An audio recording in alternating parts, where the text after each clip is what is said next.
नमस्कार।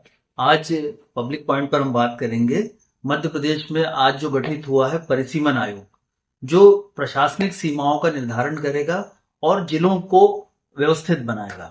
तो ये जो परिसीमन आयोग का काम आज से शुरू हुआ है और मनोज श्रीवास्तव को फिलहाल इसकी कमान सौंपी गई है, हालांकि सदस्य के रूप में है और जो उनका अधिसूचना जारी हुई है उसमें जो सीनियर सदस्य होगा वो इसका अध्यक्ष होगा। तो अभी मनोज श्रीवास्तव चूंकि मुख्य सचिव वेतनमान से रिटायर हुए हैं अपर मुख्य सचिव पद से, तो हो सकता है वो उसके अध्यक्ष भी हों और वो रेवेन्यू के एक्सपर्ट भी हैं।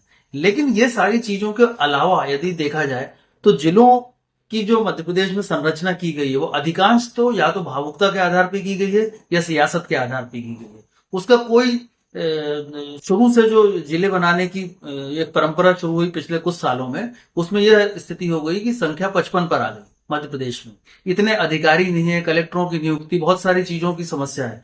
तो ये बात सही है कि जनता परेशान हो रही है। कई बार उनका जो कलेक्ट्रेट जो है 5 किलोमीटर दूर किसी दूसरे जिले का है, लेकिन उन्हें अपने जिले के कलेक्ट्रेट के लिए 80 किलोमीटर जाना पड़ता है। बात बुधनी की है जो शिवराज सिंह चौहान का क्षेत्र है।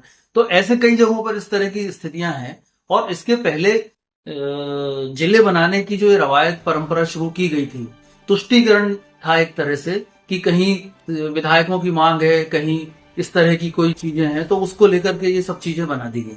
तो ये बनाने के पहले ये परिसीमन का काम किया जाना था, उसका अध्ययन किया जाना था। बहरहाल अब शुरू किया गया है, तो इसके पीछे भी एक वजह है कि बीना को जिला बनाने की मांग उठी है और भाजपा के अंदर ही एक ग्रुप उसको खुरई को जिला बनाना चाहता है। तो इससे ये बहुत समझदारी का काम है कि इसके पहले परिसीमन करा दिया जाए। लेकिन इस आदेश से भी अब साफ हो गया है कि ये परिसीमन होते होते, पूरा काम होते होते 2 साल कम से कम लगेंगे। तो अगर इतनी राहत हो सकती है कि अगले 2 साल ना कोई जिला बनेगा ना कोई संभाग बनेगा। खुद मुख्यमंत्री ने भी कहा कि संभाग छोटे हो गए हैं, जिले बड़े हो गए। तो ये अब युक्तिकरण जो है, जो सरकारी शब्द है, वो जरूरी है। अब बात ये आती है कि इतने जिले बनाने, और अभी कई जिले जो है वो हसरतों के और उस पर खड़े हुए हैं।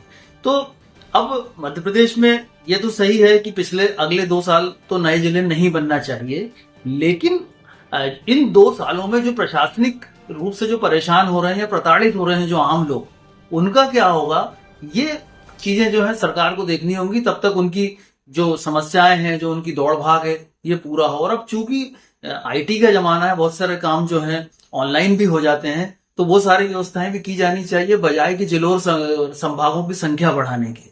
तो अब चूंकि स्मार्ट वर्किंग का भी दौर आ गया है, तो इसलिए अब ये जिले जो बन रहे हैं या जो बन चुके हैं, उनका अच्छे से निर्धारण हो जाए, सीमाएं सही हो जाए, लोगों की दौड़ भाग बंद हो जाए, तो मुझे लगता है कि ये स्मार्ट सरकार की तरफ ये जो कदम बढ़ाए जा रहे हैं उसमें एक ठोस कदम होगा। तो मध्य प्रदेश में अब जो स्थितियां हैं वो साफ हैं कि 55 जिलों के बाद फिलहाल ब्रेक लगाया गया है, और ये ब्रेक चाहे किसी भी वजह से लगा हो, लेकिन ये जनता के लिए ठीक है। एक बार सारी चीजें तय हो जाएंगी तो बहुत सारी चीजें भी सुलझ जाएंगी।